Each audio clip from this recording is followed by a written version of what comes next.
I am counting down the days until September 13th because we have got some big fun coming, and tickets for this big fun are going fast. We're having a parenting conference in Nashville, our first ever parenting conference that we're getting to put on that's called Raising Capable Kids. Y'all, we have the most amazing people who are going to be on the stage with us. We have Nero Feliciano, we have Megan Mickelson of Birds and Bees, we have Joey Odom of RO, we have Melissa Trevathan, our dear friend and the founding director of Daystar, we have Dr. Chinwe Williams, so many wise, trusted voices of ours. So much goodness, so much fun. Make plans now. Get your tickets quickly and come to Nashville on September 13th for Raising Capable Kids.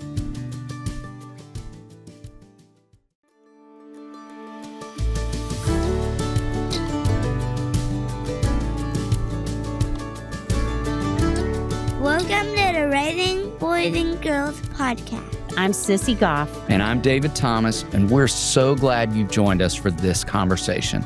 Let's dive in.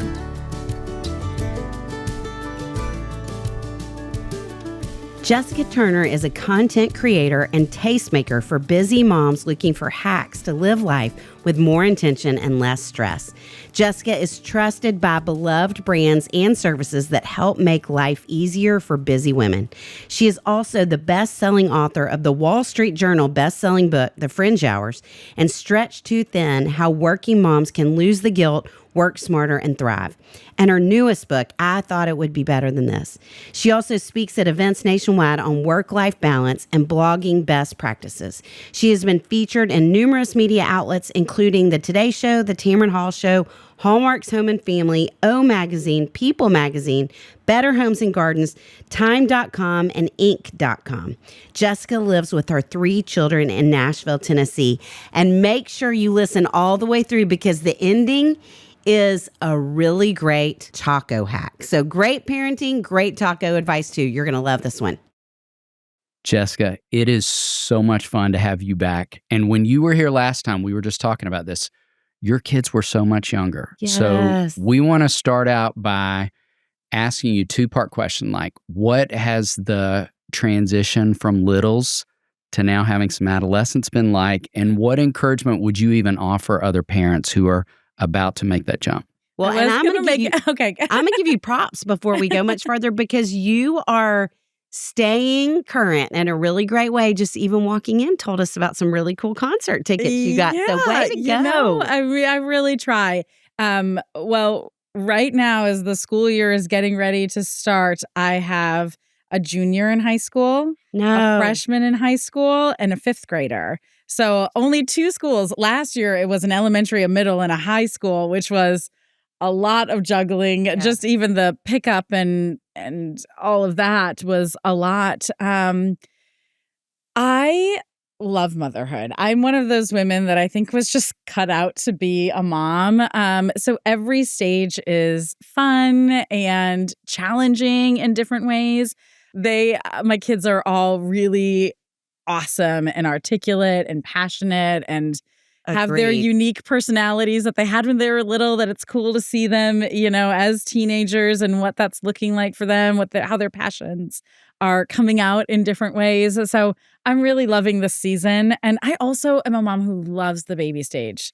So I do have a little ache of like, oh gosh, whenever I see a baby, I want to hold him or her and, love those tiny years. But I think when people say, oh, just wait till they're teens, like I don't really like that perspective at all because it's different and it's hard, but it's not bad. It's wonderful and really special. And I get really weepy thinking about, gosh, I only have a few years left with them in my house. Like I'm going to start crying right here, My oldest loves to golf, and I guess we talk about golf enough when my phone is open that Instagram has now started serving me golf content. and then I watch it and I send it to my oldest. And so then they keep serving me golf content. Of course. But I saw this video. I don't know if it's true. You guys would have a better sense, but it was like parents spend 75% of the time that they'll have with their kids by the time they're 18, unless they golf. And then, you still have a lot of time because kids golf, into adulthood and adults golf. And so then you're going to have all this time if you golf, basically. So I was like, maybe I need to pick up golf, That's so fascinating. So I don't know if that's like actually true, but I think the concept of, you have most of your time with your kids when they're in your house. So I really find myself just cherishing it. And as a divorced mom, which we'll get into, I have them in my house less days than married families do. And so I really appreciate the days that I have with them. Yes. That was a really long answer. That was a great answer. Great answer. Well, we would love to know something you have learned from one of them lately. I think something that's really beautiful and I think speaks to, again, that autonomy for the kids, but also a trust that they have. My daughter had a hard conversation with me in terms of she feeling like I was on her a bit more than her brothers. And that she was not wrong. She is so excellent that I think sometimes my expectations of her are higher. And I think she was feeling that. Now, I'm not saying my expectations are wrong in terms of what I want from her and her behavior. Her tongue can be very quick in a way that can be a weapon and in a way that her mother relates to, because I have the same tongue. And so I think we also kind of will knock horns a little bit because of that. But it forced me to pay attention to the way I was both parenting her and her brothers. And I was just really proud of her for having that conversation. And I said, that was maybe hard for you to say to Mama, and I'm really grateful you told me, and I'm going to work on that. And way to go. So that, I don't know if that's like the kind of lesson you were looking for, but for me as a parent, it really was a lesson in, okay, I'm doing some things right, that she felt like she could say that to me. I'm also doing some things wrong because of what she had to say, and trying to course correct and do things a little better. So that's something that really stands out to me when you ask that question. That's Love beautiful. That. Okay, we are celebrating. You have a brand new book out. I do. I thought it would be Pointing better at than it right this. now. And will you talk about what led you to write it and what you Sure. hope folks gain from it?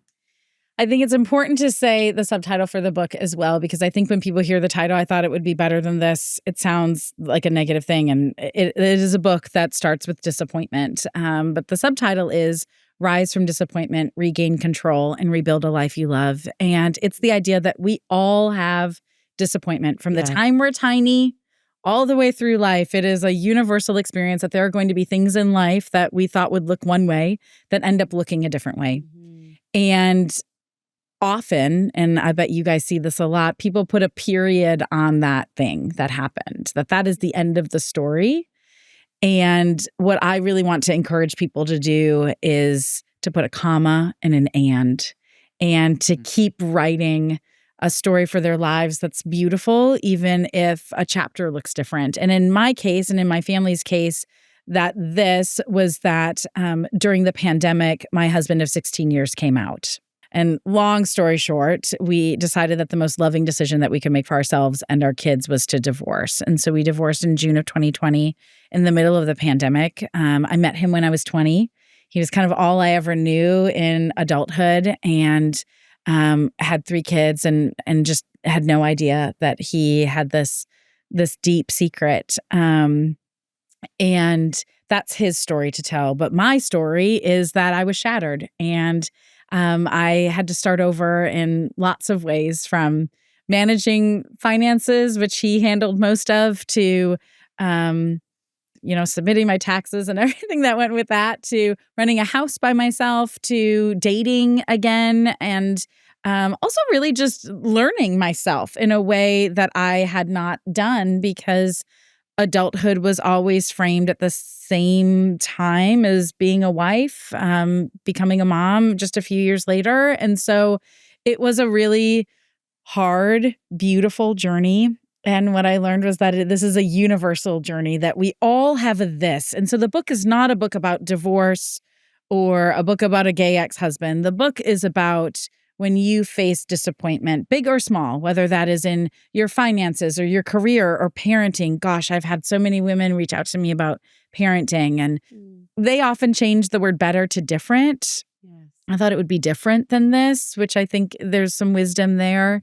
But articulating that, I don't think we take time to say, man, I thought it was going to be better than this. And then there's a image in the book of a bike wheel and all the spokes, because so many other things are touched. It's not just that, in my case, the marriage ended, right? It was every dream and thing that marriage would have touched or did touch that also died, that I also needed to reframe and work. And so the book gives people a framework to articulate that disappointment in their life and also move forward. So I think it's helpful for adults. I also think that it gives really good language to help kids, because it is, we talk about forgiveness and we talk about grief and we talk about going for our dreams, like so many things that I think as parents are really important for our kids to hear and bear witness to. So I'm really thankful for you guys having me here to talk about it, because I think it's such an important topic that we all feel. Yes. Well, there are so many important topics that, as you said, the spoke of experiences that are impacted, but the spoke of characteristics that grow in us in disappointment too. And I love, we could go through the whole table of contents, but I want to touch on a couple. One, I love that you talk about practicing forgiveness and empathy for yourself and others, which feels so important, so that you live with more love and less pain. That's right. Love that description. So will you talk about that? Yeah, gosh, I think that forgiveness we often think about as for somebody else and not for ourselves. And you guys are so great at teaching this, but forgiveness. But we're not great at living it. We all need it. It is something that is constantly a struggle in different ways.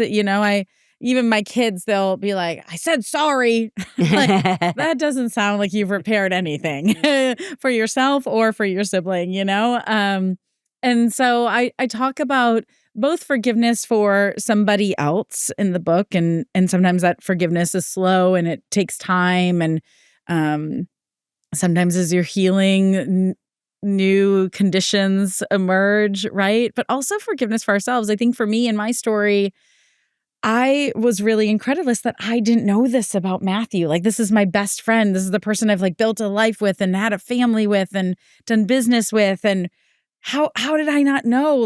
Did I fail in him in some way? Did I fail myself in some way?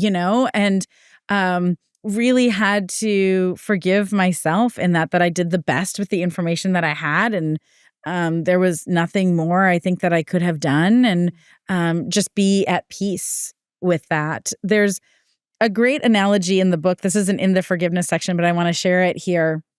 I had a hysterectomy a few years ago. And with the hysterectomy, I lost my uterus and one ovary on my right side. And then a few years later, I had really bad endometriosis and I had to get my appendix removed. And so literally there is nothing on the right side of my body. I have no organs there, okay? There's just tissue there. And I was just finishing this book and I was having a lot of pain on that right side. And there's nothing there, nothing there. And so I went to my pelvic pain specialist and I said, I'm having all this pain on my right side. Are there other organs there? I mean, I'm not a doctor. Why am I having so much pain there? And she said, have you been under any stress lately? I said, interestingly, I've been writing this book about this trauma that I went through. And, it's been a really emotional period as I've been writing this book and getting it completed with the deadline. And she said, oftentimes our scars can ache with stress. Wow. And I thought, wow, isn't that something for life as well? That even when we heal, even when the thing has been removed, right? I don't even have that organ there anymore, that there can still be ache there. And I just have learned to apply that to so much in life, that even though I'm not married anymore, even though our co-parenting relationship is fantastic and I'm happily in a new relationship right now, my kids are great, things are good, things are great. Sometimes something comes up and there's still an ache. There's still some pain there. And so paying attention to that, I think is, we talk about forgiveness. If you notice, God, I thought I've forgiven this person. Why am I still feeling this way? Like maybe there's still an ache there because there's a wound there. And even though there's been healing doesn't mean that something is gone, right? There's a scar, and scars have scar tissue, and scar tissue can ache. And I just thought it was so beautiful and such a great way to think about life. That is a profound analogy. I'm so grateful you shared that. Thank you. Isn't that amazing? Yes. Yeah. And now a quick break to hear from one of our awesome sponsors so that we can bring you all this great content. Have I told you that Connie has a fever? No. How long has she had it? Since the first time we ordered on Wayfair. She started with our den, then she moved to the front porch, and now she's redoing our bedroom. Uh-oh. New headboard, new rug, new frames, new nightstands. She's not sure the duvet and pillows will work now. Wayfair makes it so easy to tackle your home goals with endless inspiration for every space and budget. Free and easy delivery, even on the big stuff. No more huge delivery fees for furniture. Get big stuff like sofas, dining tables, beds, desks, and more shipped free. Find all your must-haves and things you didn't know you needed, from furniture and decor to appliances and cookware, all in one convenient place. As summer winds down, get back into a routine you love with Wayfair. From bedding and linens to storage solutions for every room in the house, Wayfair's your one-stop shop. Refresh your workspace with desks, bookcases, and office chairs for way less. Or make weeknight dinners a thing again with quality cookware that makes mealtime a breeze. Get organized, refreshed, and back to routine for way less. Head to wayfair.com right now to shop all things home. That's WAYFAIR.com. Wayfair, every style, every home. And now back to the show. Okay, you also in the book talk about discovering creative practices to cultivate daily satisfaction and contentment. Mm-hmm. I'd love to ask you just what would you say to a single parent who's listening right now who is struggling to find a way to integrate that practice? I'd probably say to wake up earlier. So my first book was called The Fringe Hours, Making Time for You, and it was a book all about practicing self-care. So this has been my flag to wave for a long time. And I think that the greatest opportunity for our days where we can pour into ourselves, especially as a single parent, which I can certainly relate with 3 kids, that if I wake up just a little earlier than my kids, and instead of picking up my phone, I pick up a book and I read for even 15 minutes, those 15 minutes add up to me finishing a lot more books and add up to me pouring into my cup before I'm pouring into everyone else's cup. And so I would look at, is there time in your day? I think the morning is the easiest time to find time. In the Fringe Hours and in my second book, Stretched Too Thin, I encourage people to track their time for a week. And this is in the same way that you would track what food you're eating if you were tracking, your diet, or you're tracking your activity if you are tracking your exercise and movement. But you literally track what you're doing over the course of a day, and you track everything. You track dropping the kids off, you track what you're binging on television and all of that, and then look at the week and say, okay, what are the need to do's? What are the things I can't remove from this? And what are things that I could change how I'm spending my time? And it's pretty eye-opening to where there are opportunities to find time for yourself. But the other thing to remember is we make time for what's important to us. And so it's really important to recognize that if you aren't finding time for yourself, then perhaps you aren't putting enough emphasis on you being important enough for that time. Lunch breaks are another one for people. A lot of times people will work through lunch, and that can be a great opportunity to do something for yourself to refuel so that then you can find time, later to do other things that are required of you. But also I acknowledge it is very hard. It's very hard. And there are certain seasons where it's harder, but I think it's important to pay attention. Is this just a season, or is this a now habit of me neglecting myself? We have a recommendation along those lines because we're both getting up earlier than we ever have in our lifetimes, right? Getting a puppy is so helpful because they don't let you sleep. Now listen, I am not a proponent of getting a puppy. I know you guys are. I'm not sure that's my first recommendation, especially as a single parent. My kids go to school, and my dog actually goes to my ex-husband's house because the dog goes wherever the kids are. But during the day, I'm like, listen, I didn't ask for this divorce and I didn't ask for this dog. So, so she goes where he is Monday through Friday. I love that. We have had a lot of families that have done that where the dog goes back and forth. Such a great thing. Yeah, it is great for her. Yes, for her. Yeah. And you. Yeah. And me.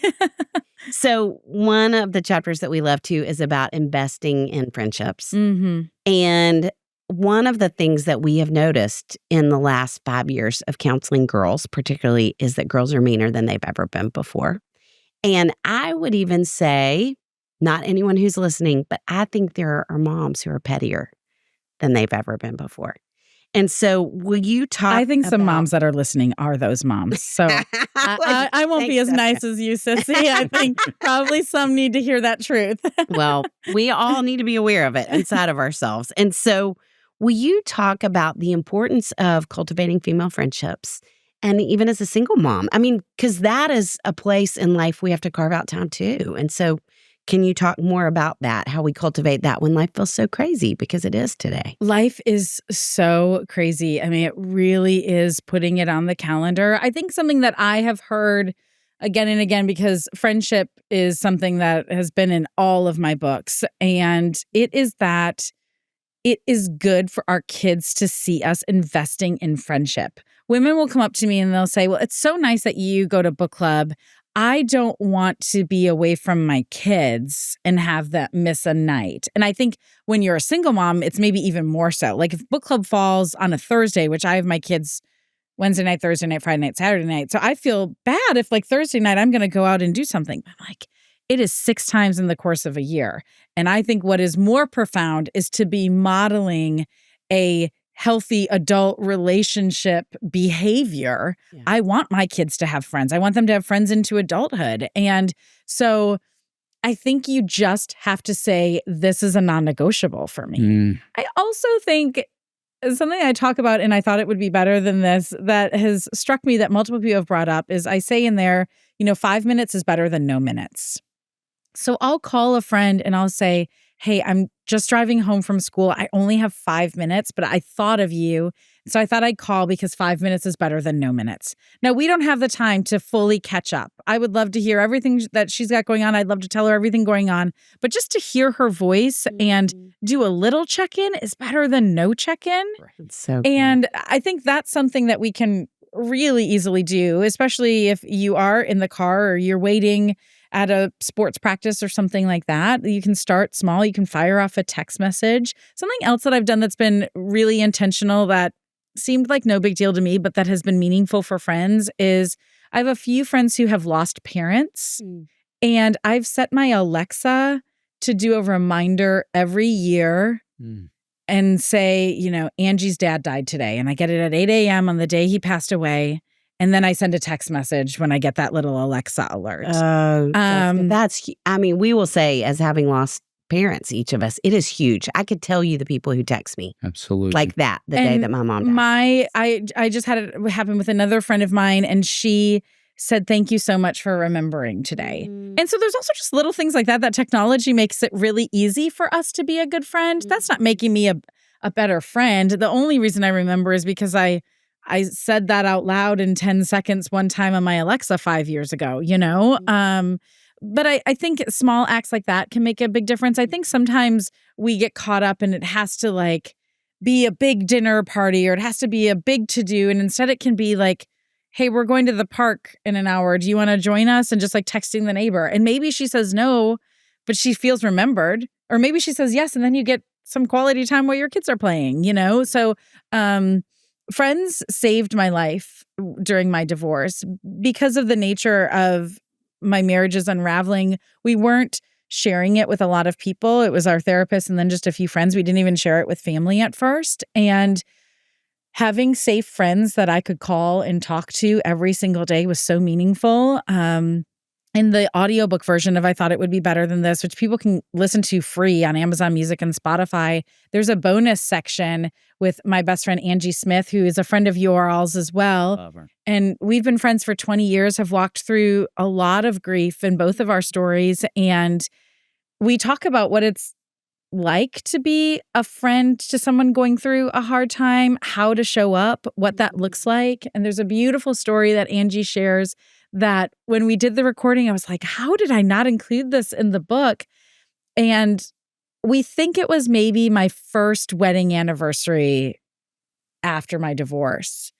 And she stayed at my house until 12:01 that night so that I was entering that day with someone, or I was entering the next day. We couldn't even exactly remember, but we both remember where we were standing and what it was. It was something like that. And she was like, okay, you're never going to get choked up talking about it. You're never going to have to do this first day again.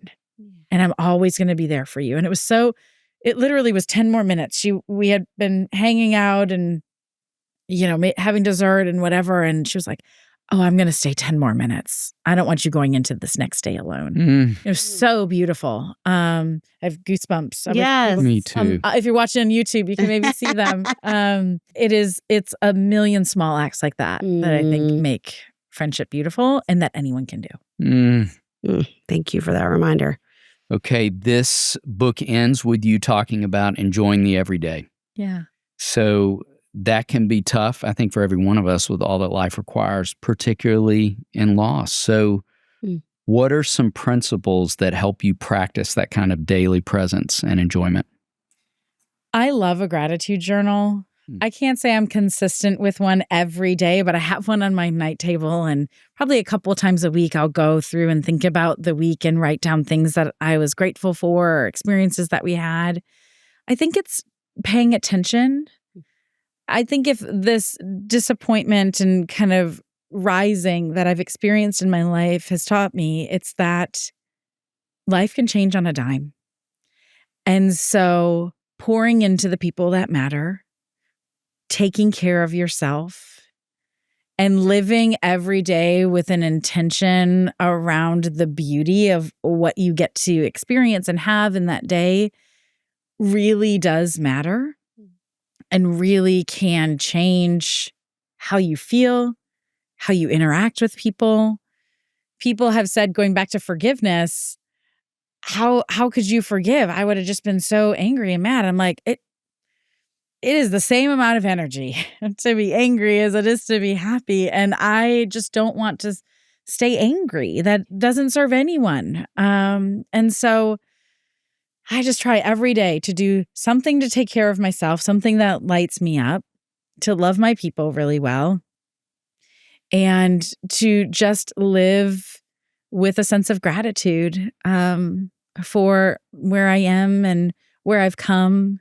And just appreciate kind of the ordinary, because the ordinary really is extraordinary. And I realize this sounds like a whole bunch of Hallmark cards, but as someone who has felt like they have laid on the pit of hell and cried every day for more than a year and thought there was no way to put anything together again, and to be now 5 years later and everything be more beautiful than I ever thought possible, I feel like I'm a really good representative to say, like, just take it one day at a time. Don't get too focused on the future. Like, right where you are, what is one thing you need today to get through to the next day? What is one change you might make? Or what is one thing you're doing great? Just take it really small. And all of those small things add up to, I think, a really profound, beautiful life. Oh, so much good. I mean, so grateful for everything you're saying. Like, there's just a lot of folks who are going to find a lot of hope. Thank you. Can I share one more quick story? Please. So this is in the book as well. I was going through really terrible Achilles tendonitis and was in PT for it. And you don't realize how great your Achilles tendon is until it hurts with every step that you take. And the PT for it is the smallest movements. Like, we're talking bouncing on your toes and little tiny movements with your foot that you do over and over again. And you do this every day. And the physical therapist said it's probably going to take a year of doing these little movements to heal. And I think that is so true of life as well. That all of a sudden one day I could walk at Disney 20,000, 30,000 steps and I was fine.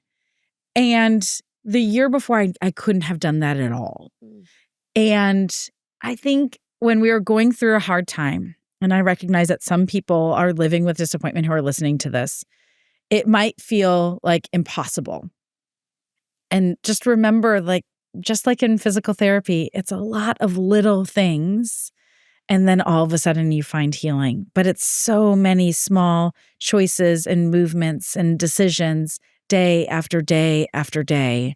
And then all of a sudden you're like, oh my gosh, let's go to Disney. I can walk just fine. Yes. I love that story. I know. Me too. Me too.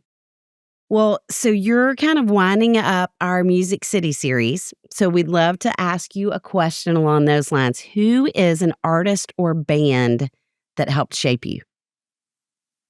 I hate to say this because you guys love them so much too. But Drew and Ellie Holcomb, a great answer. They are just the best. There's a Spotify playlist that you can get that goes along with the book. Wow. And you'll find several Drew and Ellie songs on there.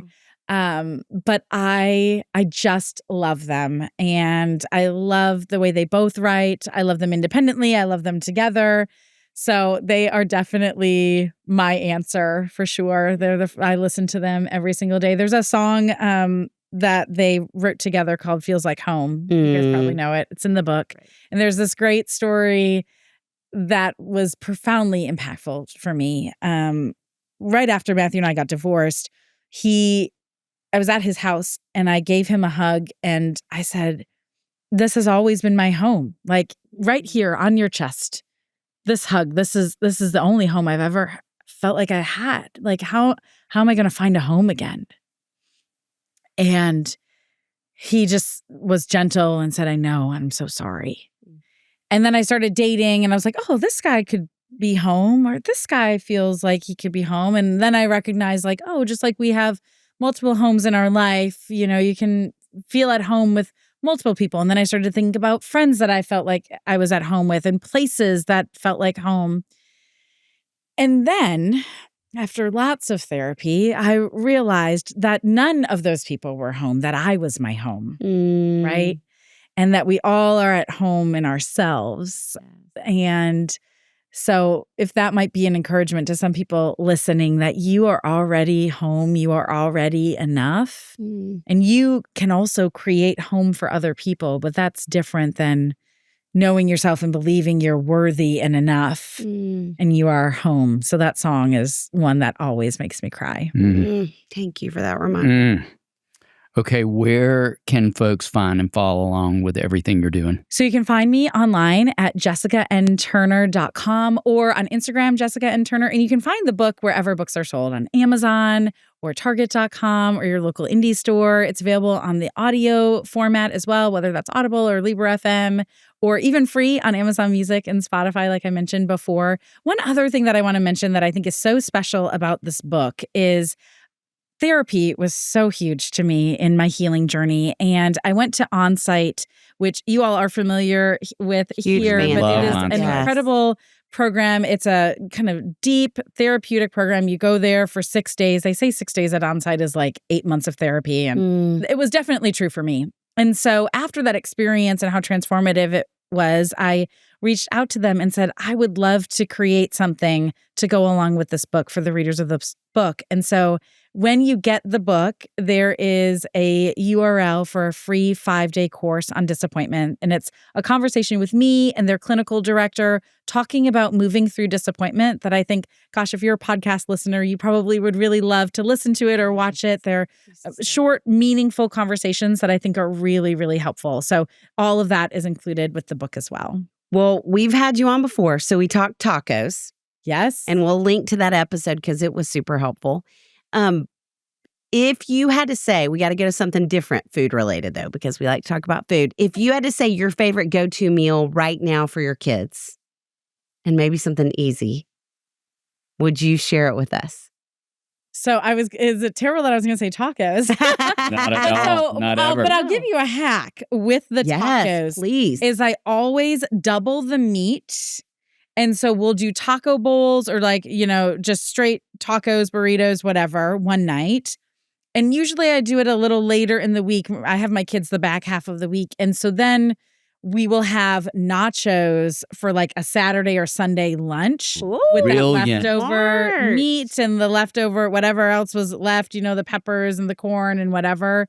So I think anytime you can double what you're making so that you can have a freezer meal or you can have like 2 different meals, it feels like 2 different things. Brilliant. So that is a go-to in our house. I'm sorry that it's back to tacos. No, we're happy to talk it is, tacos anyway. it is one of our favorites. That's a great hack.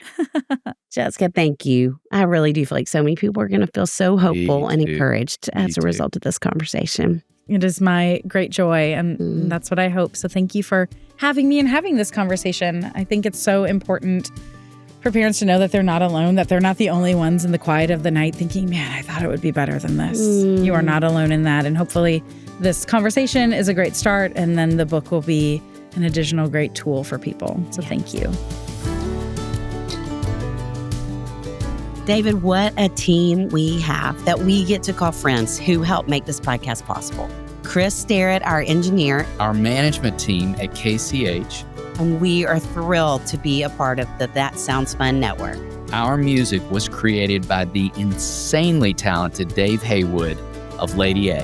And if this podcast felt helpful to you, please consider subscribing, liking, sharing, all the things. We are grateful for you and cheering you on always.